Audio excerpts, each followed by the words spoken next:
Bienvenue dans Smart Bourse, votre double dose quotidienne de marché en direct sur Bismart, chaque jour à la mi-journée, 12h30, 13h, et en fin d'après-midi, la grande édition pendant une heure à partir de 17h. Au sommaire de cette édition de la mi-journée, une journée importante pour la question pétrolière, avec d'un côté un meeting de l'OPEP+, l'OPEP et ses alliés, dont la Russie, qui reste l'allié de l'Arabie Saoudite, y compris en temps de guerre. C'est ce qu'on comprend des dernières déclarations qui prévalaient avant le meeting de l'OPEP+ aujourd'hui. On n'attend pas de changement de stratégie de ce point de vue-là, avec une libération de quotas de production qui restera minime à ce stade sans doute. L'autre information importante qu'on attend, c'est les précisions de Joe Biden sur l'utilisation à nouveau des réserves de pétrole stratégiques américaines. L'agence d'information Bloomberg nous annonce que les États-Unis, Washington, pourraient décider de mesures inédites en libérant peut-être jusqu'à 1 million de barils chaque jour pendant plusieurs mois, pour un montant total qui pourrait atteindre 180 millions de barils, issus donc des réserves stratégiques de pétrole américaines, des réserves qui étaient estimées à fin mars par l'Agence américaine de l'énergie à 568 millions de barils. Les cours du pétrole continuent de se détendre de manière assez spectaculaire, avec une baisse de 5-6% sur les différents crudes qui sont cotés. Le Brent est à $105, un peu plus, en baisse de plus de 5%, et le brut léger américain WTI est à un peu plus de $101 le baril actuellement, en baisse de 6%. L'inflation continue de galoper de pic en pic, et on prévoit sans doute une inflation en zone euro qui dépassera allègrement les 7% sur un an pour le mois de mars. C'est en tout cas ce qu'on peut tirer comme conclusion des premières estimations d'inflation qui ont été publiées pour l'ensemble des principaux pays de la zone euro, Allemagne, France, Italie ou encore Espagne. L'inflation qui vole de record en record et qui continue de surprendre à la hausse. Ça reste évidemment le sujet principal d'inquiétude pour les économistes. Nous en parlerons dans un instant avec une des économistes de Pictet Wealth Management, Nadia Garbi, qui sera avec nous en visioconférence. N'oublions pas également qu'il y a encore des nouvelles, de bonnes nouvelles sur le front de l'emploi, puisqu'on a eu la publication des chiffres d'emploi et du taux de chômage pour la zone euro sur le mois écoulé, pour le mois de février précisément. Un taux de chômage qui continue de reculer à un nouveau plus bas historique, quasiment à 6,8% désormais. Et dans ce contexte, nous évoquerons le cas des actions européennes après le fort rebond des dernières semaines qui a permis aux indices actions en Europe d'effacer les pertes liées au déclenchement de la crise russe et de la guerre en Ukraine. Qu'est-ce qui est intégré à ce stade par les marchés actions européens? Quelles peuvent être les recommandations stratégiques? Nous en parlerons avec Roland Caloyan, qui nous accompagnera pendant cette demi-heure en plateau, le responsable de la stratégie action européenne de Société Générale CIB.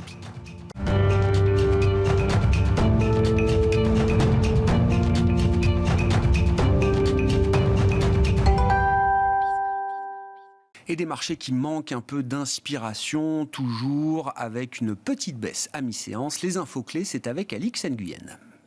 Après une tentative de rebond à l'ouverture, l'indice parisien avance désormais sans tendance claire. Le marché se trouve globalement soutenu par le repli des cours du pétrole, alors que les États-Unis s'apprêtent à puiser jusqu'à 1 million de barils par jour dans leurs réserves stratégiques de pétrole afin de détendre les prix.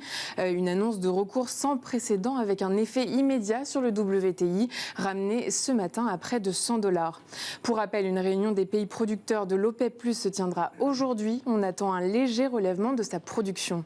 L'indice Stoxx européen du secteur du pétrole et du gaz recule. À Paris, Total Energy avance dans le rouge. Même chose pour BP à Londres ou encore Eni à Milan. A contrario, les secteurs du transport et des loisirs sont appréciés. Lufthansa, IAG ou Air France KLM progressent. À New York, le S&P 500 connaissait hier son premier repli en 5 séances. Même chose pour le Nasdaq et plus largement pour les marchés asiatiques ce matin. Le CSI 300 chinois et le Hang Seng de la bourse de Hong Kong ont fait les frais de la contraction au mois de mars de l'activité manufacturière chinoise. On retient aussi que les responsables de la SEC ont écarté la perspective d'un accord rapide qui permettrait à certaines entreprises chinoises de rester cotées aux États-Unis. Les places financières dans leur ensemble sont sur le point de boucler leur pire trimestre depuis 2 ans, sous l'effet de plusieurs facteurs, donc, dont les craintes d'un ralentissement de la croissance, la guerre en Ukraine et son effet sur les cours des matières premières. Le tout alors que les banques centrales retirent progressivement leurs mesures de soutien. Les pressions inflationnistes les poussant par ailleurs à s'orienter vers des hausses de taux d'intérêt. S'agissant du reste des valeurs à suivre, on retrouve en principal soutien du CAC le secteur du luxe. Kering et Hermès sont en hausse. À noter que L'Oréal avance aussi dans le vert. Et puis, autre ambiance pour Worldline, dont le titre recule nettement. Le groupe fait les frais d'une information de Bloomberg, selon laquelle Apple développerait sa propre technologie et ses propres infrastructures en matière de système de paiement. Tendance, mon ami, c'est chaque jour à 12h30 et 17h avec Alix Nguyen dans Smart Bourse sur Bismart.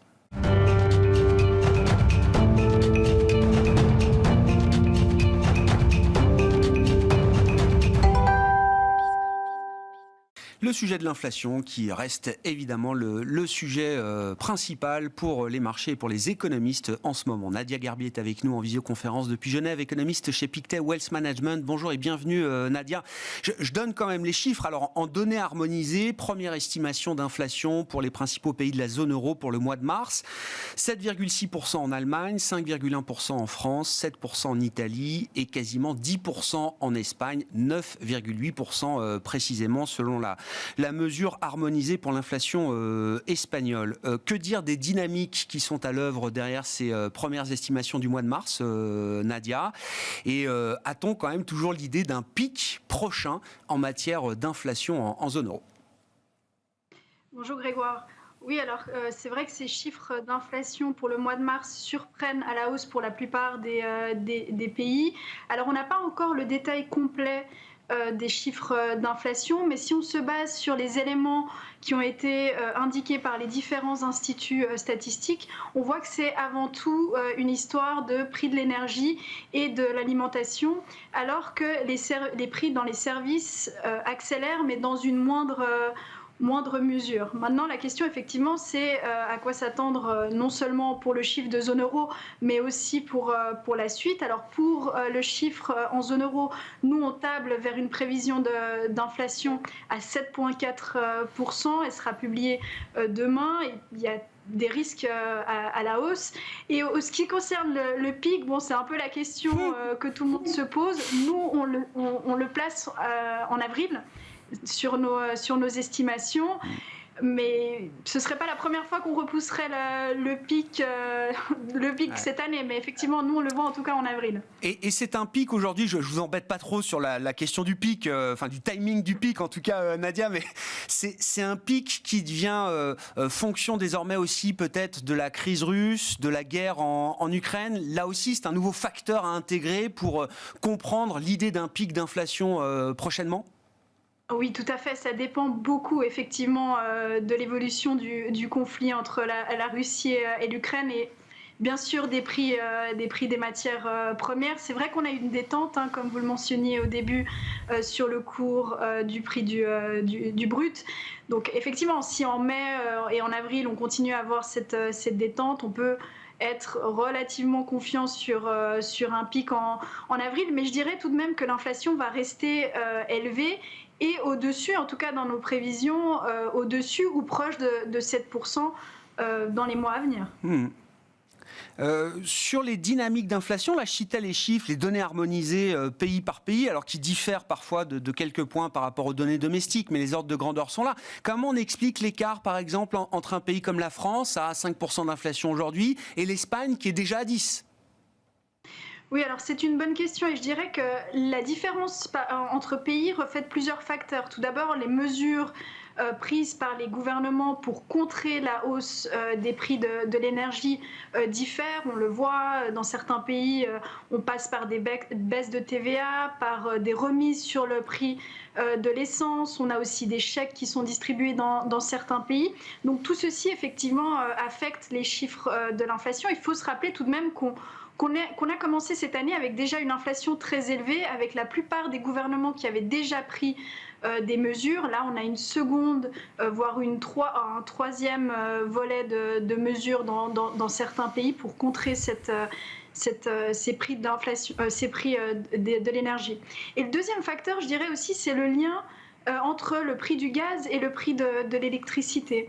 Et on voit par exemple qu'en Espagne, l'électricité est un des contributeurs majeurs sur l'inflation. On voit qu'en Espagne, c'est vraiment un problème. On a vu le gouvernement espagnol essayer de pousser lors du sommet européen pour découpler le prix du gaz et celui de l'électricité. Donc on voit vraiment qu'en Espagne, c'est assez particulier. On a un peu une problématique, je dirais, électricité, qu'on a un peu moins dans d'autres pays. On a vu que le gouvernement aussi en Espagne a annoncé des mesures assez importantes, mais ça compensera une partie seulement de la hausse des prix de l'énergie. Du point de vue d'une banque centrale comme la Banque Centrale Européenne aujourd'hui, Nadia, est-ce qu'il faut encore suivre, regarder, insister sur l'inflation sous-jacente ? Et on va avoir un écart historique, je crois, c'est votre collègue Frédéric Ducrozet qui le signalait ce matin. On va avoir un écart historique entre l'inflation headline globale du mois de mars en zone euro à plus de 7% et l'inflation cœur qui restera finalement assez proche, autour de 2%. J'ai pas de chiffre précis en tête, mais c'est à peu près là aussi l'ordre de grandeur. Est-ce qu'une banque centrale comme la BCE doit encore s'intéresser à l'inflation sous-jacente ou est-ce que c'est plus le sujet, Nadia ? Non, mon biais d'économiste vous dira qu'il faut s'intéresser toujours à l'inflation sous-jacente. On le voit et effectivement, comme Frédéric le mentionnait, on va avoir un écart assez impressionnant entre l'inflation corps et l'inflation sous-jacente. On va tout de même voir une certaine accélération aussi de l'inflation corps en zone euro, autour de 3%, voire un peu plus, proche des 3,5%.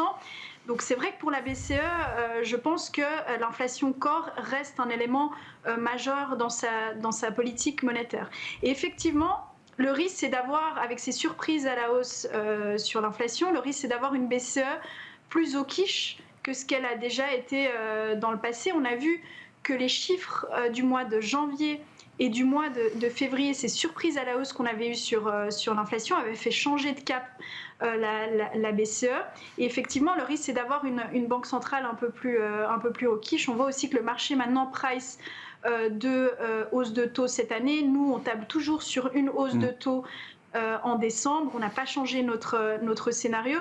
Et je dois dire vraiment que les risques sur la croissance plaident pour une banque centrale prudente et flexible. Justement, une fois qu'on a dit tout ça, Nadia, oui, il y a dans le champ des possibles, dans le champ des scénarios possibles, qui est sans doute assez vaste aujourd'hui, il y a quand même toujours un chemin possible où on préserverait un niveau de croissance décent en zone euro cette année. Bien sûr, alors effectivement, là on est peut-être un peu tous focalisés sur les risques à la baisse liés au conflit, entre la Russie et l'Ukraine. Il ne faut pas oublier aussi que ce qui se passe en Chine avec les fermetures de plusieurs villes affecte aussi certaines économies, affecte l'industrie, et on voit aussi que les chaînes d'approvisionnement souffrent. On avait eu une petite détente en début d'année, là on voit de nouveau, si vous regardez les enquêtes, qu'on a de nouveau des problèmes sur les chaînes d'approvisionnement. Donc oui, il y a un scénario peut-être où on s'en sortirait pas trop mal, mais je dirais que le deuxième trimestre et le troisième trimestre vont tout de même être compliqués pour la zone euro si on n'a vraiment pas d'apaisement sur le conflit. Si je dis pas de bêtises, pour conclure là-dessus, Nadia, l'Allemagne a déjà un trimestre négatif Q4 2021, suivi d'un trimestre négatif sans doute au premier trimestre 2022. Donc on a déjà une forme alors je ne veux pas prononcer le mot, mais on a déjà une forme de coup d'arrêt à la croissance en Allemagne sur 2 trimestres, si je ne dis pas de bêtises. Oui, alors l'Allemagne aussi est un cas particulier. Là, vous faites bien de le mentionner parce qu'on va avoir des divergences par pays. On sait par exemple que, selon nos estimations, la France va mieux s'en sortir dans ce contexte que l'Allemagne et l'Italie, dû entre autres au fait que la part de l'industrie est moins importante. En France, l'exposition au gaz russe est aussi moins important, et enfin la hausse des prix a été pour le moment plus modérée. On s'attend à une hausse d'inflation, à une hausse des prix en France plus modérée qu'en Allemagne cette année. Donc je dirais qu'effectivement par pays on va avoir des divergences, et l'Allemagne est de nouveau un peu dans l'œil du cyclone, essentiellement dû à la composition de son économie, très orientée vers l'industrie, vers le secteur auto qui n'a toujours pas récupéré, et qui là encore souffrent des goulots d'étranglement. Donc voilà, effectivement, on va avoir un peu aussi des divergences par pays. Et vous n'avez pas prononcé le mot récession, même si ça va être un peu particulier, parce que même si on a 2 trimestres négatifs en zone euro, on va tout de même avoir une croissance potentiellement positive, autour de 2%, ce qui n'est pas exclu. Merci de le présenter comme ça. Oui, c'est comme transitoire. Je ne veux plus utiliser ce mot récession, parce que c'est un mot valise qui est chargé, très connoté. Vous faites attention aussi, Nadia, bon, ça me rassure. Sur le mot transitoire. Sur le mot transitoire aussi. Merci beaucoup, Nadia. Nadia Garbi qui est avec nous en visioconférence depuis Genève, économiste chez Pictet Wealth Management.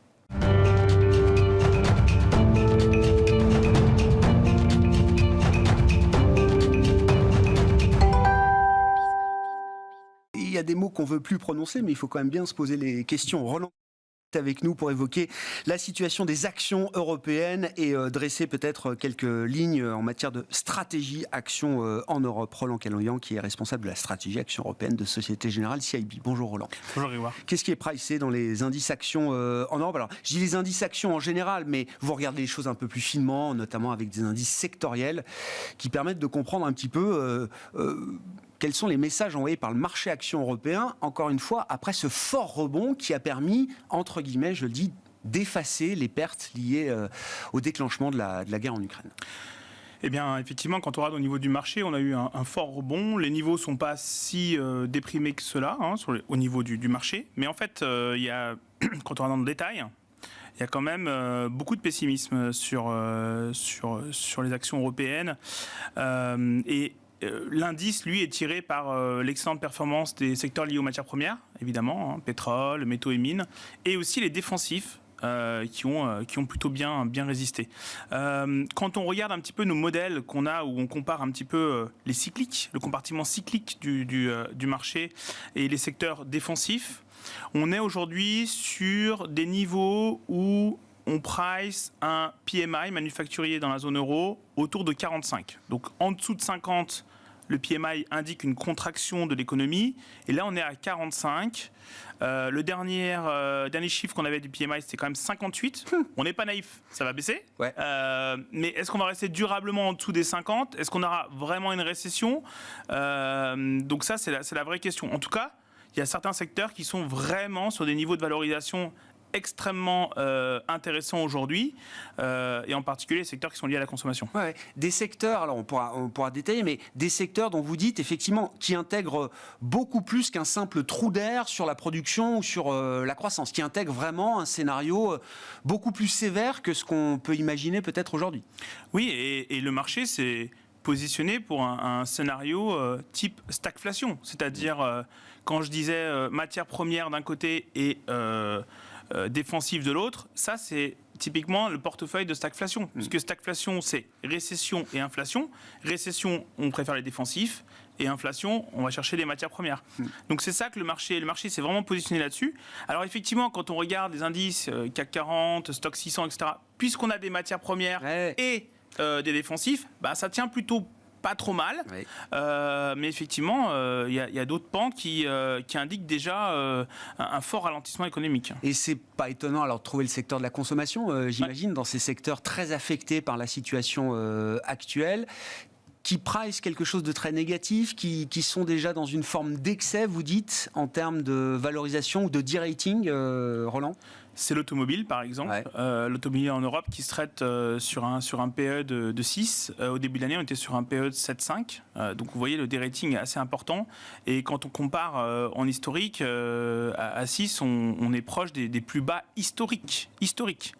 Sachant que les perspectives ne sont pas mauvaises pour le secteur, parce qu'il y a beaucoup de gens qui n'ont pas pu acheter l'automobile. Hein. On le voit bien sur les immatriculations qui ont été en baisse depuis le Covid, pour des problématiques d'approvisionnement, etc. Donc là, il y a effectivement, quand on achète une action, on n'achète pas simplement le bénéfice de l'année 1, mais on se projette sur plusieurs années. Et là, effectivement, il y a un phénomène de rattrapage, puisque les gens n'ont pas pu acheter leur voiture les 2 dernières années. Et quoi, le marché oublie les carnets de commandes qui sont toujours là, remplis pour les prochains mois, les prochaines années ? C'est effectivement...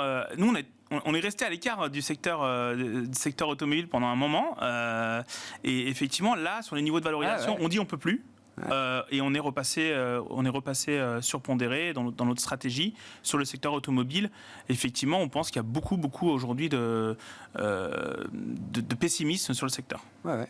Est-ce qu'il y a d'autres secteurs dans la consommation là, qui vous paraissent être en excès de pessimisme aujourd'hui, malgré effectivement un environnement qui est inquiétant, hein. Il ne s'agit pas d'être... on n'est pas dans un monde de bisounours aujourd'hui où le verre ne serait qu'à moitié plein en permanence. Hein, donc, autre secteur qu'on a remonté récemment, pareil, sur des questions de valorisation, c'est la distribution spécialisée, distribution généralisée, hein, pas alimentaire.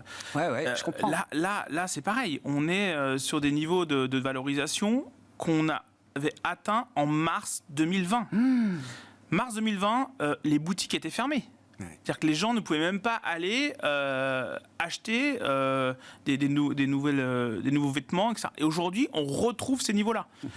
Donc j'entends effectivement qu'il y a avec l'inflation, il va y avoir un problème et potentiellement un peu de tension sur le pouvoir d'achat des Européens. Quoique, on peut en discuter aussi parce qu'il y a quand même un taux de chômage qui est historiquement bas, vous l'aviez rappelé. Voilà. Il y a un niveau d'épargne qui est très très élevé. Et puis, si on prend en compte le fait qu'il y avait beaucoup de gens qui étaient en chômage partiel et qui maintenant sont à 100%, voire en intégrant les heures supplémentaires, les primes, etc., effectivement, l'impact devrait être plus mesuré que ce qu'attend le marché. Et la distribution, c'est un des secteurs sur lesquels les analystes ont déjà commencé à baisser leurs estimations.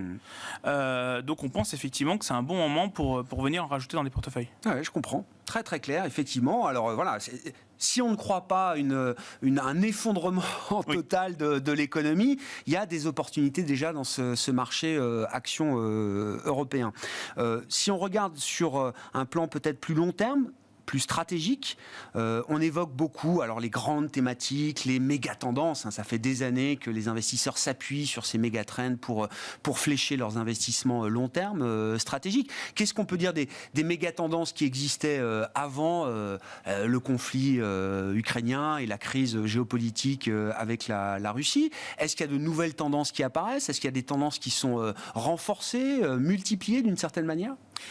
Je vais commencer par celle que j'avais déjà présentée sur ce plateau. Que vous défendez depuis la première heure. Le Green Deal, évidemment. Et ce qui est très intéressant sur le Green Deal, c'est que on l'avait joué pour des raisons de décarbonisation de l'Europe, réduction des gaz à effet de serre. Il y avait tout ce plan qui était mis en place d'investissement sur plusieurs années. Et on s'aperçoit qu'avec cette crise, on est passé d'un point de vue très, on va dire, écologique à un point de vue géostratégique. Aujourd'hui, quand on écoute la Commission européenne, le Green Deal, les investissements dans les énergies renouvelables, c'est devenu une stratégie. Non pas que pour se décarboner, mais aussi pour l'indépendance énergétique. Et ça, Ursula von der Leyen, la présidente de la Commission européenne, insiste beaucoup là-dessus, les différents gouvernements aussi. Donc il va y avoir une volonté d'accélérer les investissements dans les prochaines années.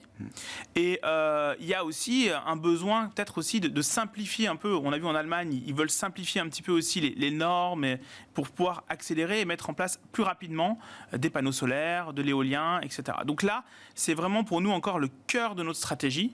Ça ne fait que renforcer cette concept. Mais est-ce qu'on peut imaginer même que le levier ou la nécessité d'indépendance énergétique sur le plan stratégique soit au moins aussi important, voire plus important encore que la nécessité de décarboner l'économie? En tout cas, ça ne fait qu'ajouter à cette nécessité de passer au renouvelable. Avec d'une pierre, vous faites deux coups, en fait. C'est ça qui a changé. Et ça, c'est très, très important aujourd'hui. Ouais, c'est très important, tout à fait.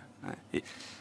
Vas-y, Roland. Je voulais juste dire qu'effectivement, sur les dernières semaines, on a eu un fort rebond de ces actifs, de ces actions qui sont liées à cette thématique-là, à la thématique du Green Deal, la transition énergétique.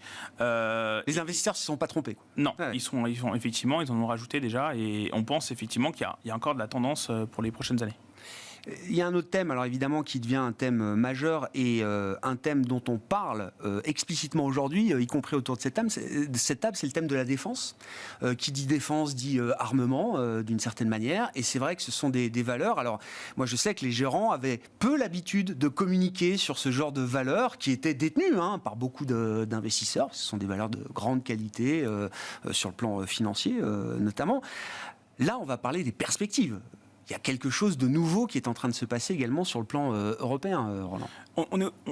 Voilà, c'est les annonces qui ont été faites. Là, encore une fois, quand on est en train de regarder d'un point de vue stratégique ce qui a changé en Europe, les annonces qui ont été faites, presque structurelles, il y a un changement majeur.